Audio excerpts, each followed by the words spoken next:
On to other news now, the Department of Home Affairs is experiencing a live capture system downtime due to an interruption in power supply, and services affected are those relating to the application and collection of smart ID cards and passports. And Home Affairs says that technicians will work to establish the extent of the problem as well as to when the system is likely to be fully restored. Meanwhile, the department has switched over to its disaster recovery site, which would allow services to resume. And once the main site has been restored, the department will then return to the main site. And joining us now, or rather we go to the briefing which is taking place in Pretoria. Another milestone in rolling out its flagship program of modernization, which began in 2010. The highlight of which was the introduction of the smart ID card and the implementation of the live capture system. We are now moving towards a paperless process for birth, marriage, and death registration in a phased-in process, as well as the printing of the details of the parents in the passports of minor children. You will remember that during the budget vote in May this year, I made mention of the fact that we were going to introduce these two important systems during the course of this financial year.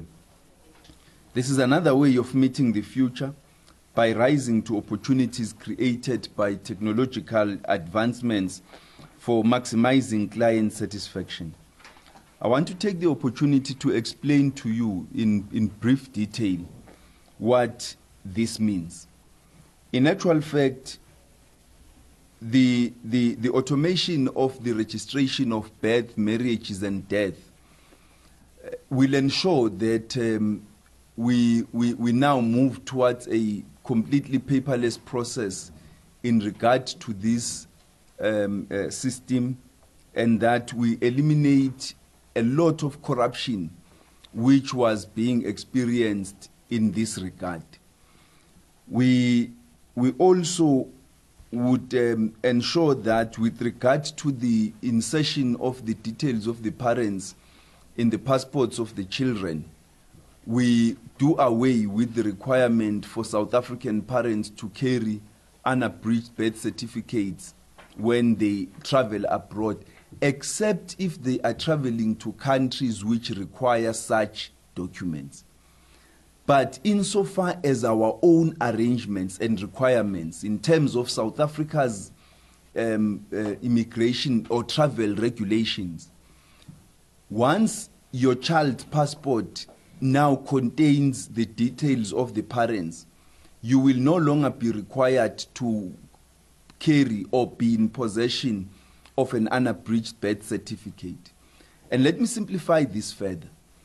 The details which will be inserted in the passport of a child will be those of the parent or parents or guardians registered at the point a child's birth was registered. So if it was only the mother who was registered, it will only be the mother's details that will appear on the passport. If it was only the father, it will only be the father's details that will appear in the passport of the child. If it was a guardian who registered the child, whose details appear on the birth certificate of the child, it will be that guardian whose details appear at the back of the child's passport. If the other parent of the two wishes also to be inserted, they then, as the two parents of the child, must make arrangements and both appear and get themselves inserted in the child's unabridged birth certificate, which is now referred to as a full birth certificate because we now have a single birth certificate.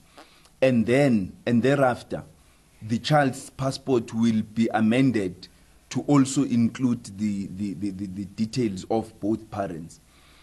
But the letter of consent of the parent not traveling with the child or of both parents, if both are not traveling with the child, will still be required if the child is still to leave the country. And so the insertion of the details of the child, of the parents in the child's passport do not take away the requirement for the letter of consent for the protection of the child, so that the child does not leave the country with anybody who may not be related to the child.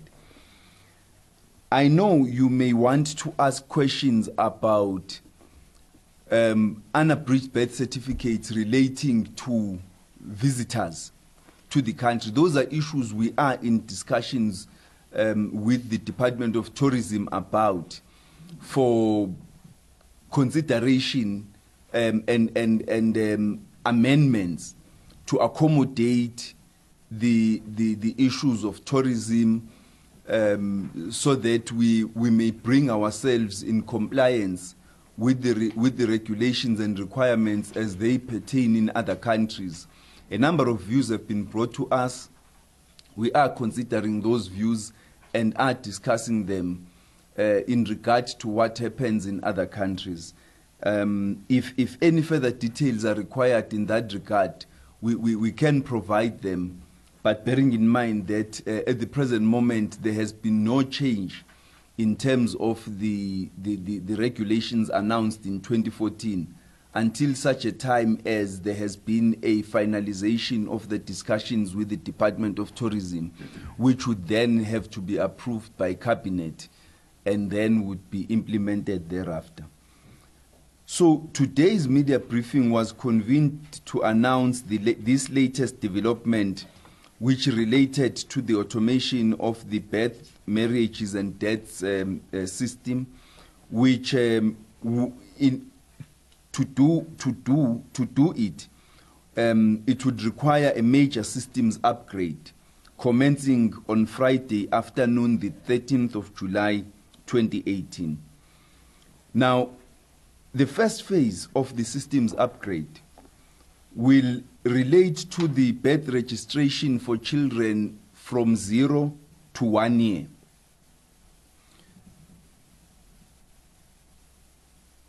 Which means that the birth registration for those children will be immediately automated, meaning that clients will no longer complete paper forms for birth registration. This will be more convenient for our clients and will reduce opportunities for corruption and fraud.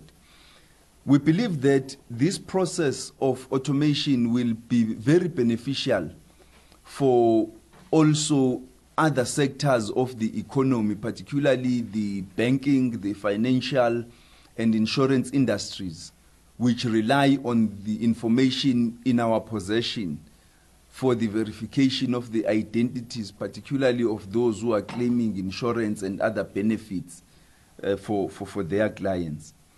The marriages and deaths, this entails reprints of marriages and death certificates for clients that are already registered in the National Population Register without filling paper forms. With regard to the printing of parents' details in passports, once we have completed the upgrade and fully implemented it in the identified offices, the details of parents will be printed in the children's passports. In this way, the department will have delivered also on the earlier cabinet concession of easing travel with children. However, as I have said, if the child is not traveling with parents, one or both, whose details are printed on the child's passport, written consent will still be required. Those with valid passports do not have to reapply for new passports for children.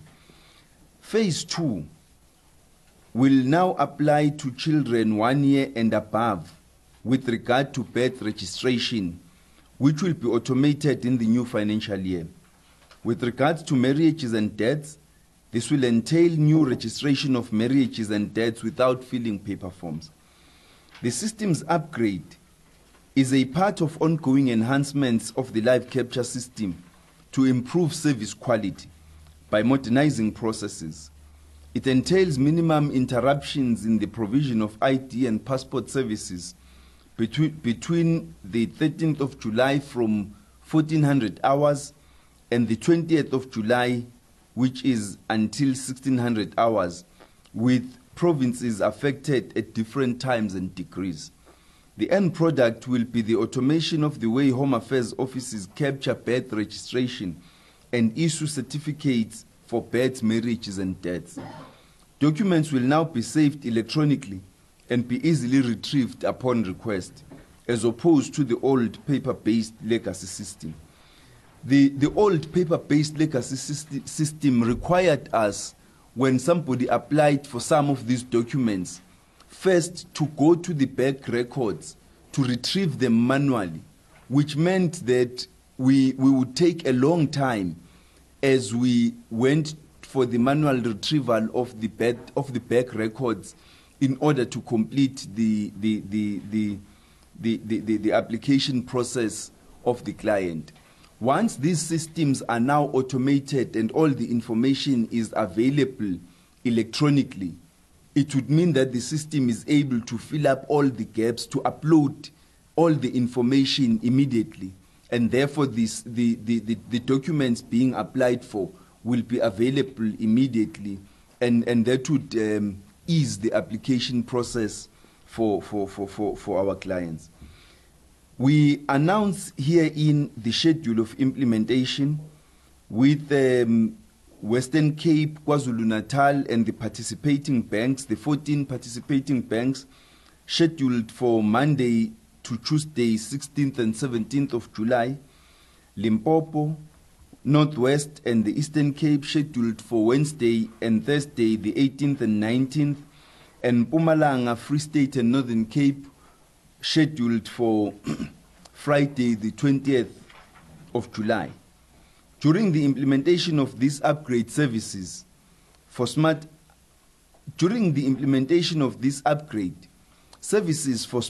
ID cards and passports will not be available in the 184 modernized offices, including at the department's e-Home Affairs partners in the banking sector, with the exception of large offices.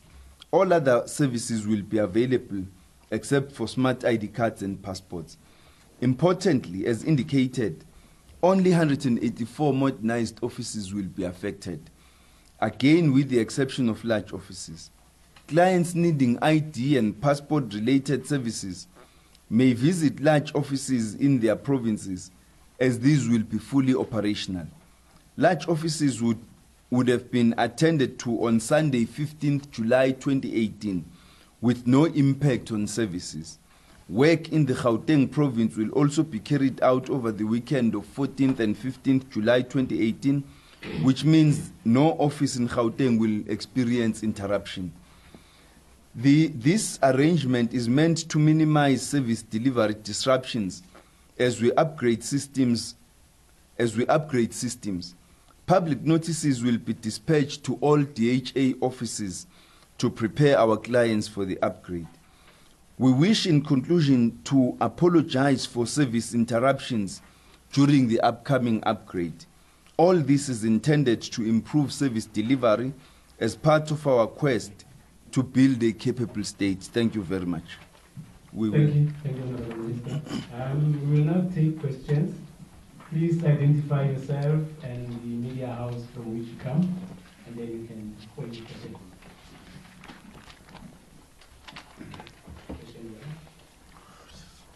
Good morning, Minister. Anton Meyer from Pretoria FM. Just a question on security. There's a lot of concern among South Africans about their security, especially online, and if their information are shared electronically. Is there necessary security protocols in place to secure this database, this electronic database of all the South Africans' information and sensitive information like ID numbers, etc.? Thank you. Any other question? Good morning, Minister and DGs. My name is Neo Makuti from SABC News. I think the follow-up on the question that was previously asked. You know, when you said the automation of these applications is going to curb corruption, as we move away from the paperwork. Could you just explain to us what will be the difference? In which area are you sort of like focusing to reduce the fraudulent activities that has sort of like embedded in this department?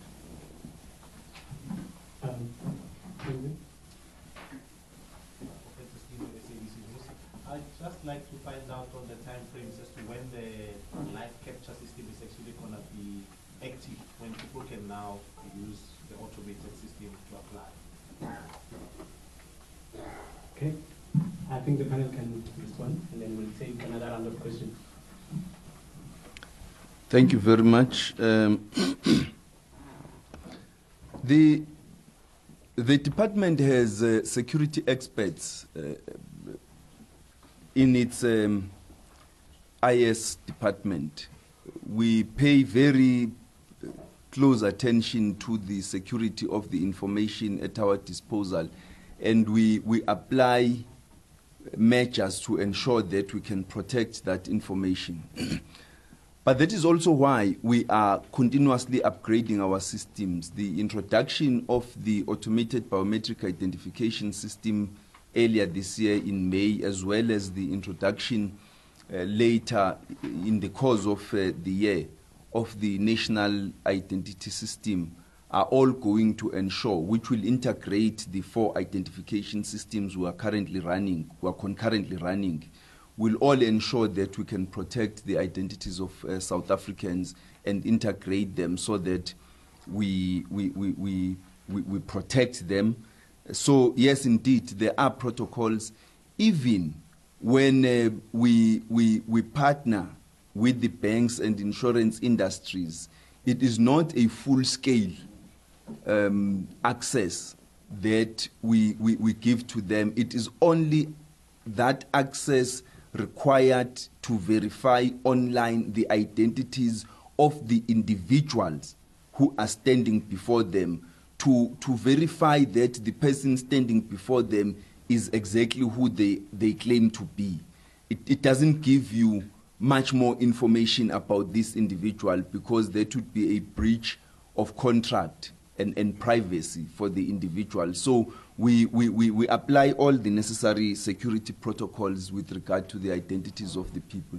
We even, at the present moment, don't have such protocols of accessibility existing with partner departments.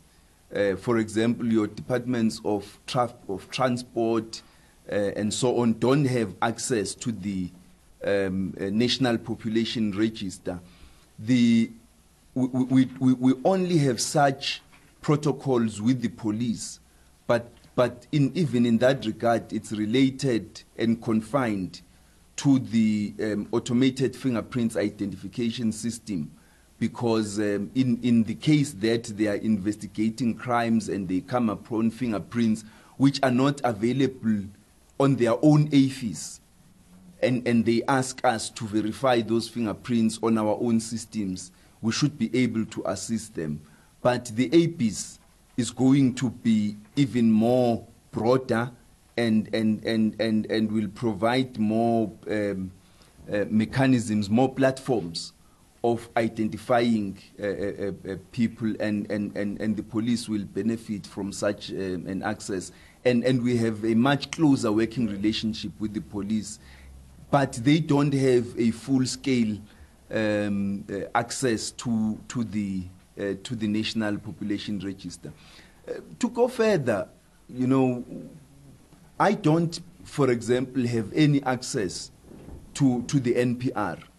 We have introduced stringent measures which prevent the officials of the department from accessing the National Population Register from any system outside the offices where they operate. And by introducing the Beckham system earlier, we ensured that whoever accesses the system also does so utilizing their access card and fingerprints, so that in case there is anything we need to investigate, we should know who accessed the system at what point exactly, and which system, which computer did they utilize, so that we can go back to the person who committed the transgression. So we've been very, very stringent in terms of allowing access to the National Population Register, the Home Affairs National Identification System, the Movement Control System, as well as the National Immigration Identification System. All of those systems are quite well protected in this regard. And we continue to improve the security mechanisms to protect those systems. But I'm sure that the guys here, as the technical experts, may want to say more than what I have said. With regard to corruption, you know, the problem of implementing a manual system means that anything could go. Let me just make an example. We noticed at some point that way back in the mid-2000s, that when we still had a Home Affairs office on Market Street in Johannesburg, people obtained birth certificates on Market Street and applied for IDs at Harrison. And we tried to trace this thing because there was an anomaly in why so many people from Market Street who had birth certificates obtained at Market Street would come to Harrison to apply for birth certificates. And we realized that these are people who would have obtained these birth certificates fraudulently at Market Street office. And now they would come to regularize their identities at Harrison to obtain the IDs and become South Africans. So they have a genuine South African ID, except that they've obtained it fraudulently. When you now automate the birth registrations, the death and the marriage registrations, and you automate the applications for ID cards, you shut down all of those channels for manual interventions, for human interventions. If today you apply for your ID card, from the moment you apply for your ID card to the moment your ID card is printed or your passport, there is no human intervention whatsoever. The process is fully automated. Even how your ID card is dispatched from the printing machine into the white envelope from which you receive it when you come to collect it, there is no human being who touches it. The process is completely automated. So the same will apply with the birth certificate. It's going to be automated. You will bring, of course, your child's birth records from the hospital. We will scan it, but all your details as the parents of the child are already in our possession. We don't need you to do any more thing. You don't have to fill in any paper. You don't have to sign anywhere. We've got all of those details at our possession, and it's only these details of the child that we will scan and take. Once we have scanned them, we then organize your file electronically and produce your certificate. We can then create a file, an electronic file for your child, a family tree, and all of that type of detail, which enables your child to, in the future, to even know who their grandparents were, who the great-grandparents were, and all of that detail. But the human intervention which was involved here, which would have enabled some people to even register children that are not theirs, which would have enabled our officials to collaborate with non-officials of the department, non-employees of the department, to register children that are not theirs, so that they can obtain child support grants. All of that is going to be shut down by this system. The important thing for us is now going to be to work with the hospitals, because ultimately we have to work with the hospitals to try and synchronize our systems with the hospitals, because ideally, if the hospitals had a secure system of registering the children at birth electronically and submitting that information through a secure electronic mechanism to Home Affairs, so that by the time the mother arrives at Home Affairs, presses their fingerprint, it tells us immediately that, oh, this mother has a new baby and they are here to apply for to have a printout of the child's birth certificate. It would be even much better. But I think at this stage, we are well advanced on course towards that goal, because of these interventions and the new systems that we are introducing that will eliminate opportunities for corruption and fraud within the department and involving people who are not employees of the Department of Home Affairs. The live capture system, when is it going to be operational? Obviously, after the 20th of July, we should be fully and properly operational, with the live capture system operational and the automated registration of children between 0 to 1 year now being in place at all our live capture offices. But as we say, in Western Cape, KwaZulu-Natal and the participating banks, after the 17th of July, they should be back online. In Limpopo, Northwest and Eastern Cape, after the 19th of July, they should be back online. So in KwaZulu-Natal, Western Cape and the banks, they will only be disrupted on the 16th and 17th. In Limpopo, Northwest and Eastern Cape, they will not be affected on the 16th and 17th, but on the 18th and 19th, they are affected. But on the 20th, they are now back online. And in Mpumalanga, Free State and Northern Cape, they will only be affected on the 20th. After that, they will be back online. In Gauteng, they will not be affected during the working days, because we are going to implement the systems upgrade only during the weekend. But I don't know if DG wanted to. Yeah. No, on the issue of the security, as you know, that Home Affairs firstly moved from the GNA cluster to the security cluster. The reason being was to make sure that Home Affairs is protected for the cyber attacks. I can proudly say that we've never had any hacking on our systems. Even the IDs which were there were not from us, were from somewhere else. So it's something which we really pay attention to it, because we know that we have to keep that information secured. Thanks, Ms. Do we have further questions? There's a hand there behind the camera. Yes, I have two questions. In terms of to the minister. And sorry, you are? Sorry, Sinisi Wetwala from Afro Worldview.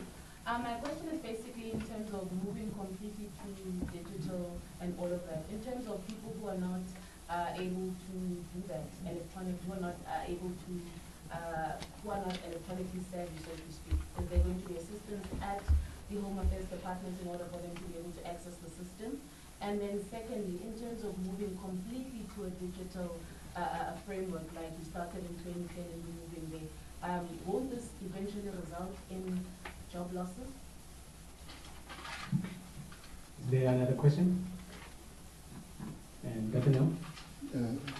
Thanks, Tabo. I think it's just a follow-up on the live capture system. Minister, this seems to be almost a 2-week kind of operation. In terms of money, how much are you going to spend? You know, are you using the internal company or the external company? If so, how much is going to be spent in revamping this system?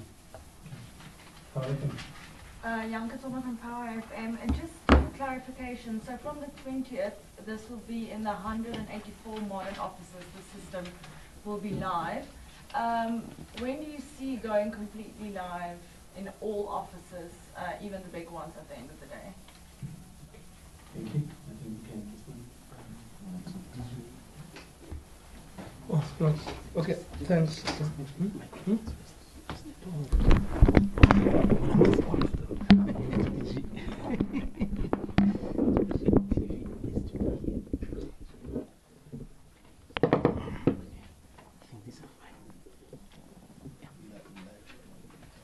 Okay, no, thanks.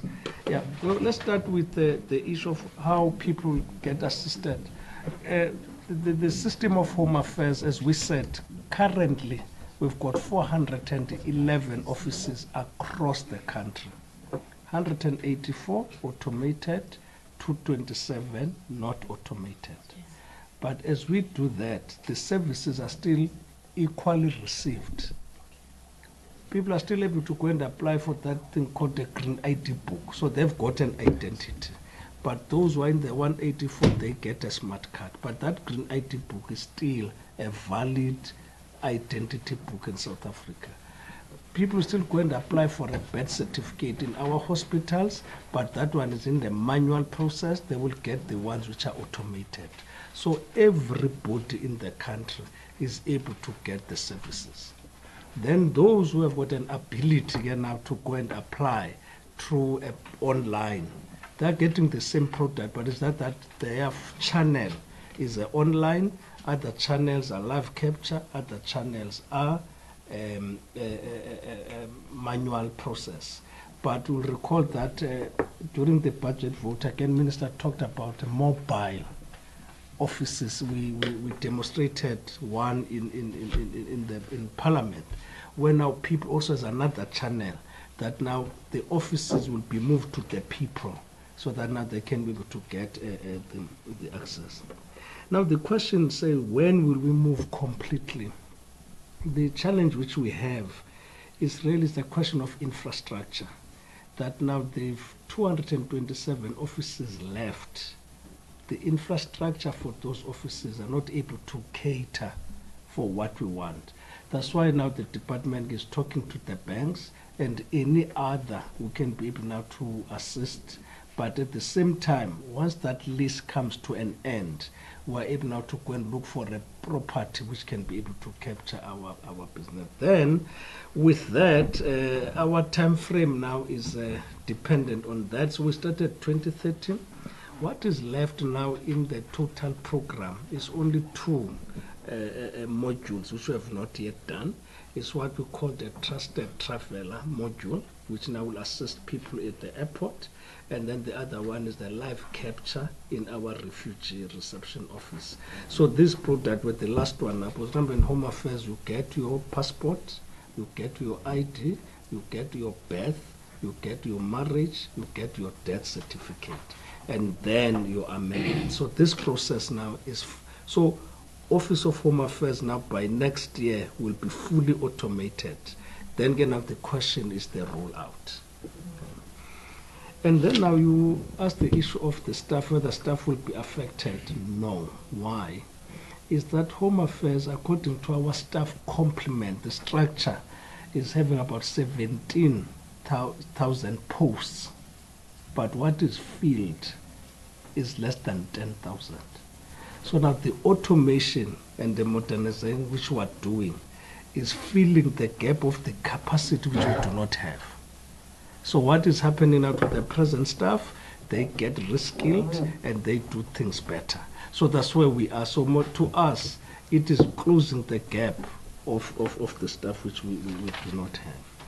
I think I've responded now the same question when with the project now finalized and say this one, as Minister has indicated, that by the 20th would be done, but now going forward, we're looking only for 1 year to finalize our modernization, but again our roll out might still take us some time. Thanks. Oh, okay. No, the budget, what we do, remember this thing we started, is a project which we are working. We work both, remember now we're in partnership between ourselves and SARS. So we're still in that partnership. So we use our staff members and then we use SARS. So this system, I mean, this investment over, you remember now that tender, I'm sure maybe now it was 2.2 billion rand, the total from 2010. So we're still in that budget. So we're still spending it, we're still within. Once it is complete, we will come and say, this was the budget, this is what we've delivered, and we've delivered the project within the budget which we had. Okay. No, I think the only thing I have to add is that it's inevitable that the department has to look at the types of skills that we have and their suitability for the direction the department is taking. A fully automated Home Affairs, a highly digitized Home Affairs will require different sets of skills from the ones that we had. I'm sure many of you, like myself, who used to walk into Home Affairs in the past and see people standing on desks filling up 4 pages of forms with many blocks, have no memory of that anymore. You've lost that memory. And the people who used to walk around helping those people have been retrained and reassigned. We will retrain many of those who are there.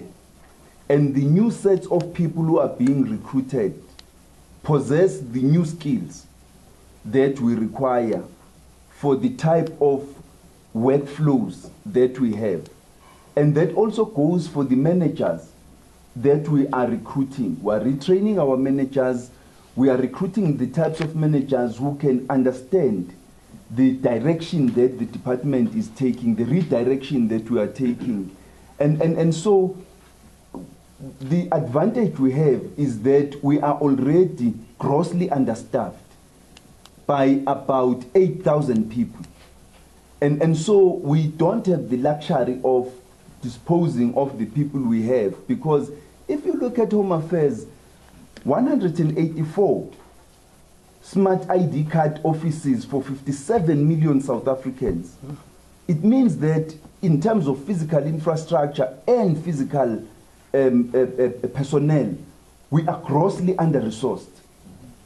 So the department needs to better optimize the capacity that we have. And that's why for us, working with the banks has been such a strategic intervention. That's why we are itching to speed up the rollout of the partnership with the banks, because it will give us a footprint that we ordinarily wouldn't have if we just asked for more money from government, because we all know that government doesn't have the money from the revenues and the budget allocated at the beginning of the year to give to departments.